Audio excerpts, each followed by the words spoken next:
ગમે એ કરો, કોઈ પણ સંજોગોમાં વકફ બિલ રોકો.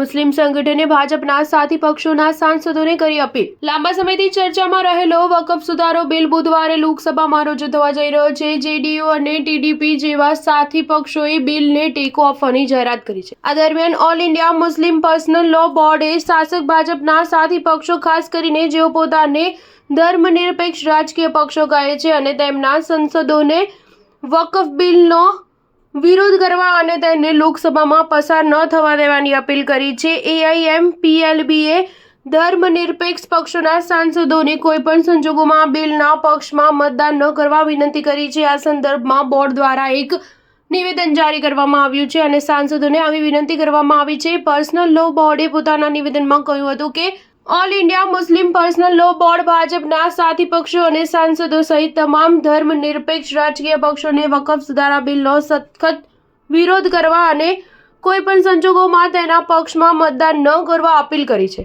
નિવેદનમાં કહેવામાં આવ્યું છે કે All India Muslim Personal Law બોર્ડના પ્રમુખ મૌલાના ખાલિદ સૈફુલ્લાહ રહેમાનીએ તમામ ધર્મનિરપેક્ષ પક્ષો અને સાંસદોને અપીલ કરી છે કે તેઓ આવતીકાલે સંસદમાં રજૂ થનારા વકફ સુધારા બિલનો માત્ર સખત વિરોધ નહીં કરે, પરંતુ ભાજપના સાંપ્રદાયિક એજન્ડાને રોકવા માટે તેની વિરુદ્ધ મતદાન પણ કરે. નિવેદન અનુસાર રહેમાનીએ આરોપ લગાવ્યો છે કે આ બિલ માત્ર ભેદભાવપૂર્ણ નથી, પણ બંધારણના અનુચ્છેદ 14, 25 અને 26 હેઠળ મૂળભૂત અધિકારોની જોગવાઈનું પણ ઉલ્લંઘન છે.